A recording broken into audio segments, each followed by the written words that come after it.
Some of our favorite holiday hidden treasures are right here in Metro Atlanta. I'm at the Root House Museum and Garden in Marietta. When you visit here, you take a step back in time and experience Christmas as it was in the 1850s.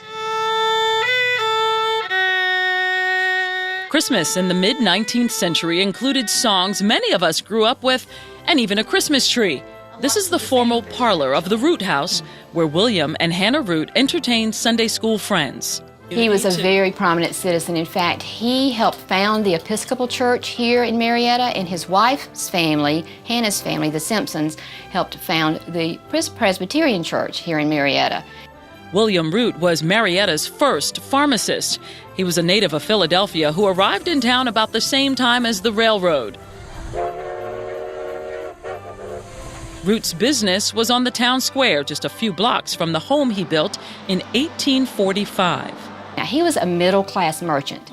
This is not a fancy house. It is a middle-class home of a man who lived in the 1850s. And we think that is another thing that makes this house very, very special. What about it made it middle class, you would say? The size of the house did, the style of the architecture. It's called Plantation Plain. 2 rooms over 2 rooms with a center hall with a shed in the back. It's not a large house. He did not have a large amount of property around the home, so it wasn't a plantation-style home like we think of today when we think about Gone with the Wind and Tara. Nothing like that. So this was a real home where a real family lived.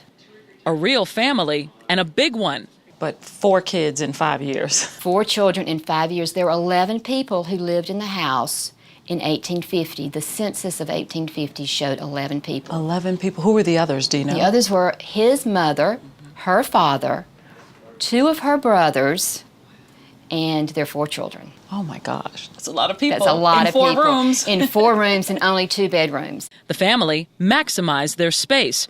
I saw that firsthand during my personal tour of the Root House. So Jenny, talk about in this room, this would be the north room? It was considered sort of multi-use. That's absolutely right. We call it the north room, the family parlor, as opposed to the formal parlor.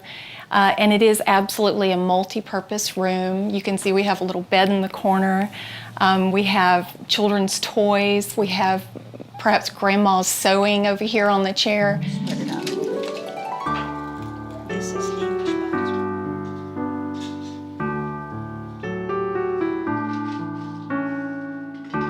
During our first visit, volunteers were decorating the Root House for Marietta's pilgrimage tour of homes. The Christmas decorations are authentic for the period. Families would hang what appears to be Christmas stockings, but they took our current tradition a step further. What I've never seen is pants. So now why stuff pants? Well, these are boys' pants, and the legs have been tied, and the toys are stuffed inside. We actually documented this. This was an illustration that was in a Harper's Weekly magazine in 1858. Cobb Landmarks and Historical Society has worked hard to illustrate how families lived the rest of the year in the 1850s. The Roots had a kitchen in a separate building. They also had slaves, including one who cooked and even slept in this room. We know for a fact that there were 4 enslaved people in service to them. They also owned a farm, and so we believe that there were 3 who worked at the farm, and the older woman lived here in the kitchen and helped and cooked for their family. Historians also know the Root family moved when General Sherman's troops got too close for comfort.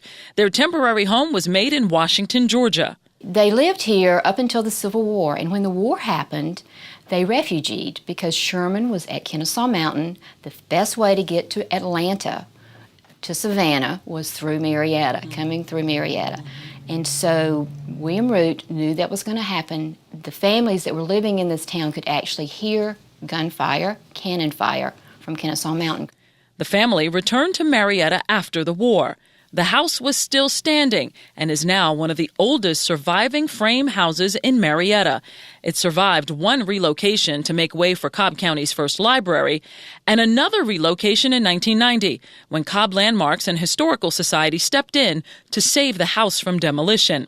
It moved it 2 blocks to the corner of North Marietta Loop and Polk Street. It had been turned into 3 apartments when we found it. It was in very poor repair. It had no wallpaper, no carpet, and when it was moved to this lot, on a flatbed truck this time. The preservation kicked into high gear in 1995. Volunteers spent years tracking down furniture like the Roots owned. They even found a scrap of wallpaper and were able to reproduce the exact pattern. The preservation of the house was important for several reasons. The style of the house is a plantation plain, like I mentioned, but it survived the war. And it was a middle-class merchant's home in Marietta, Georgia. And it's very rare to have a home that is not a high-end mansion survive to this day. Holder on the table where your silver spoons would be put. Visitors who tour the Root House at Christmas or any time of the year are often surprised. I've lived here for 15 years and I never knew anything about the Root House. And to see that this is just a middle-class family, they weren't super wealthy or poor, and just to see how the average family lived was really interesting. From the outside, this appears to be just another small white house on a busy road. But inside, you can discover history in every room.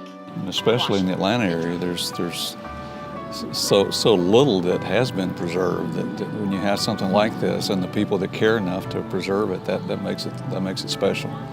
The Root House and Garden in Marietta is a special holiday treat and one of Georgia's hidden treasures every day of the year.